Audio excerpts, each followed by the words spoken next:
Ya, memang di apa namanya istilah paham atau ilmu pengetahuan Tiongkok dulu bicara Feng Shui atau Hong Shui itu ada 5 elemen ya, logam, kayu, air, api, tanah. Jadi unsur 5 elemen itu memang ada di alam semesta.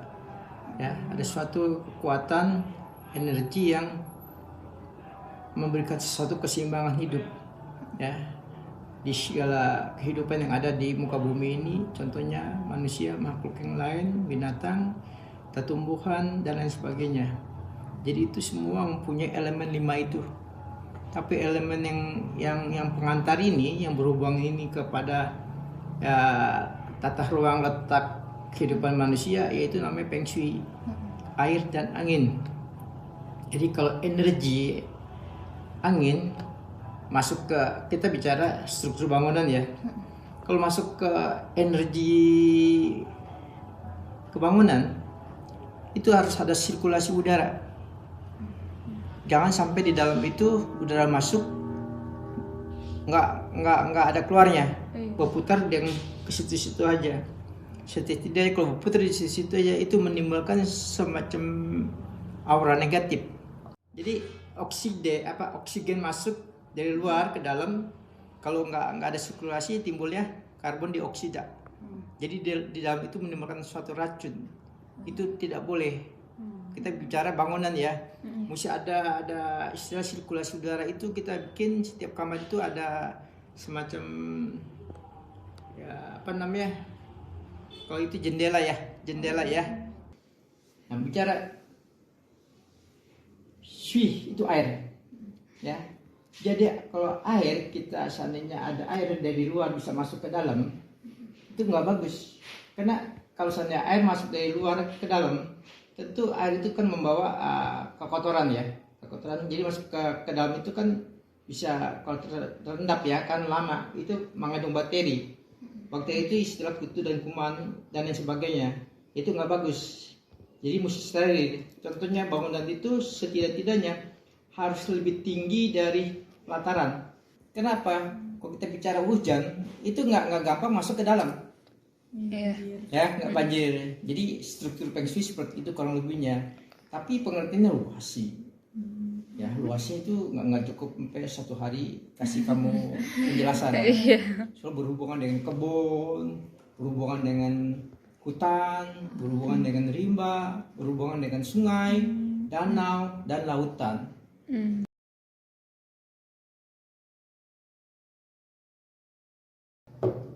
Pertama, kalau nggak mau semua nih, kuning sama merahnya cukup ya.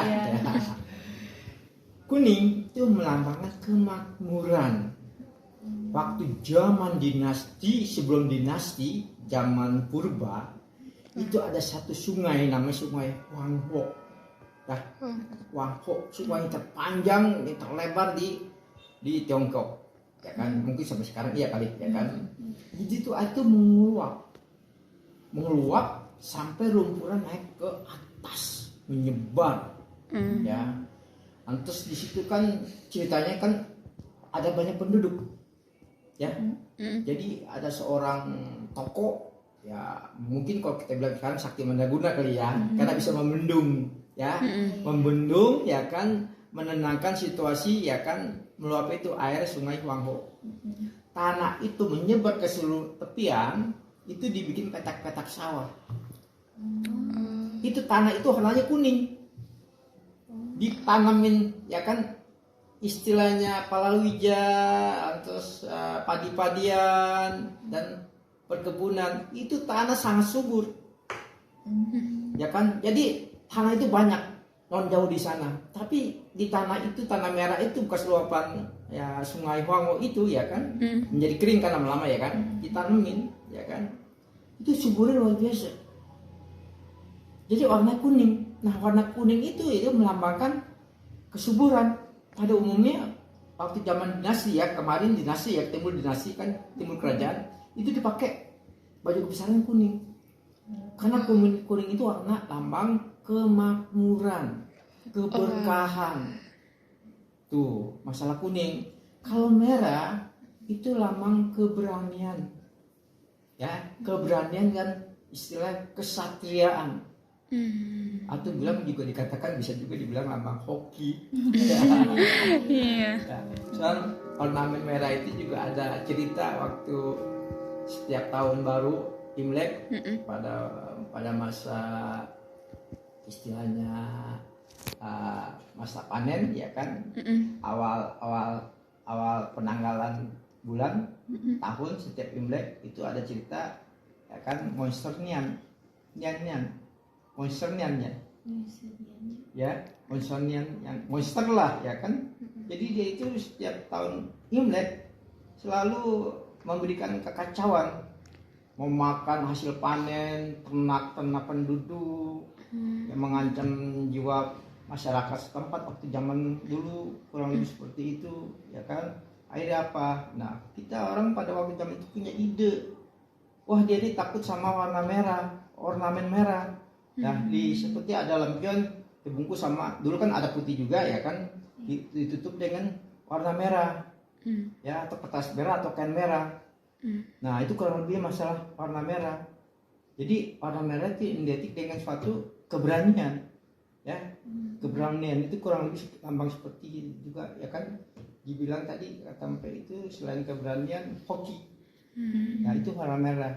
Jadi kuning dan merah seperti itu kurang lebihnya ya. Oke. Tentang ini.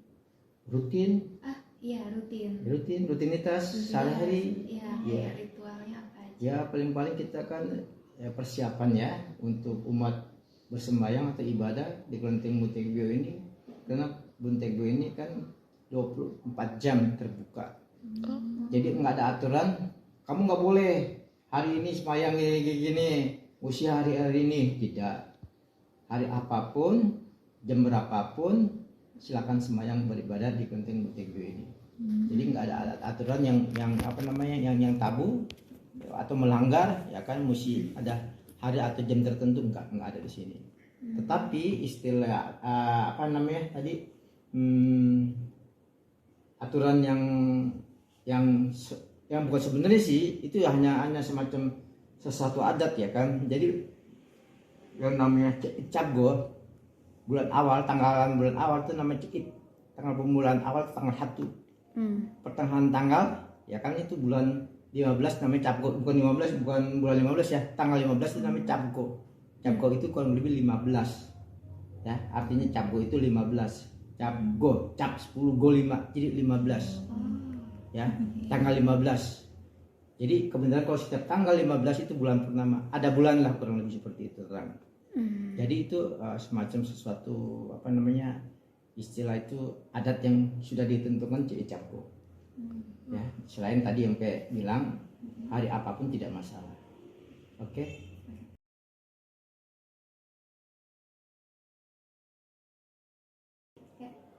Budaya sih contoh kayak barongsai. Nama barongsai itu di toko nggak ada. Nggak ada. Barong itu apa? Bahasa apa? Barong. Kalau barong tuh keingetnya ini sih Bali. Ya, betul. Barong bahasa Bali. Ada nggak barong bahasa Bali Tiongkok, barong kayak gitu, kayak singa-singa, itu nggak ada. Ya kan? Jadi jangan istilah kita menganut lokal aja ya, barong bahasa Bali. Sai ditambah lagi jadi barong sai. Sai itu memang singa. Jadi istilah singa sama singa. Jadi tarian barongsai itu tarian singa ya, yang dipertunjukkan oleh etnis Tionghoa pada umumnya. Tetapi bahasa itu bahasa Bali dan bahasa Hokkien, barongsai. Ya. Oh begitu. Aku baru tahu. Oke, lanjut apalagi? Oh, berarti kemarin pas Imlek di sini ada barong juga nggak ya? Ada barong sama tari naga, di belakang sana luas. Oh, di situ. Bukannya di bio sini sempit. Iya. Ya, di sana samping sana luas, ada semacam gedung khusus luas. Ya, Sana yuk, 1.000 orang sih kalau kumpul di situ muat. Ramai. Iya, apalagi berdesakan, muat lah 1.000 orang juga di situ. Ya.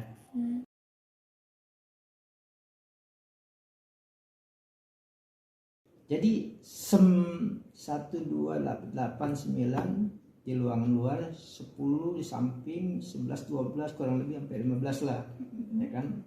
Memang itu beliau-beliau itu ada bagian tugas, masing-masing punya kebisaan dan kemampuan.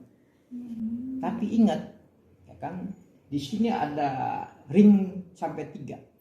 Ring pertama itu barongsai. Itu yang di kiri kanan itu singa-singa batu ya. Itu zaman main, Neng. Itu ada aura mistiknya. Ya. Tahu nggak? Ada aura gaibnya. Cuman beliau nggak mengganggu siapapun yang datang ke sini, nggak mengganggu. Yang penting ya kan mereka yang datang kemari itu niatnya baik. Tapi kalau tidak baik niatnya, pertama ya kan beliau ini barongsai atau singa-singa batu ini yang bakal menerjang dia, mengusir dia, ya kan, menghancurkan dia. Ya, ini ring pertama, ring ketiga, ring kedua itu ada namanya kuncu kuansing tengku, kuangkung yang jemput panjang begini, yo, yang pakai senjata itu, ya kan. Kalau beliau itu ring kedua, jadi tingkatannya orang jahat kemari lebih tinggi. Ini singa batu nggak mampu, nggak kuat, beliau yang turun tangan. Ya kan, akan habis dia, reblas dengan sesuatu senjata dia dengan cara gaib, ya kan. Siluman yang jahat atau jin atau semacam apa ya kan. Kalau di Islam itu kayak Dajjal ya, itu habis sama beliau. Tapi ada tingkat lebih tinggi, istilahnya Raja Iblis. Akan masuk ke kelenteng inti, itu Mak Kuan Yin. Dengan uras asih dan cinta kasih sayang dia begitu katanya, Raja Iblis akan tunduk sama beliau dengan cinta dan kasih sayang dia. Itu kekuatan ring pertama beliau, ya kan. Jadi beliau itu sudah sumpah serapah. Tahu nggak sumpah serapah? Ya, ngerti gak sumpah serapah? Artinya sumpah serapah sesuatu ya kan yang diucapkan dia benar-benar akan menjalankannya. Selama dia melihat manusia menderita dan neraka masih ada penghuninya, dia tidak akan masuk nirwana. Itu sumpah serapah beliau. Selama ada makhluk yang menderita yang menyebut nama beliau minta tolong, pasti beliau tolong. Ya, selama neraka masih terisi sama makhluk yang tersiksa, dia tidak akan masuk ke nirwana. Apa itu nirwana? Surga yang paling tertinggi di antara surga-surga yang lain. Nirwana, kalau sudah masuk nirwana, itu kita nggak bakal reinkarnasi, karena di alam nirwana itu ada alam keabadian. Kalau di alam surga yang lain, ya kan, itu alam surga yang masih inkarnasi. Walaupun beliau hidup di alam surga tertentu itu ada yang ribuan, puluhan ribu, kan ratusan ribu per tahun, ya kan. Itu tetap aja nanti udah waktunya dia akan lahir lagi meninggal. Terus berproses.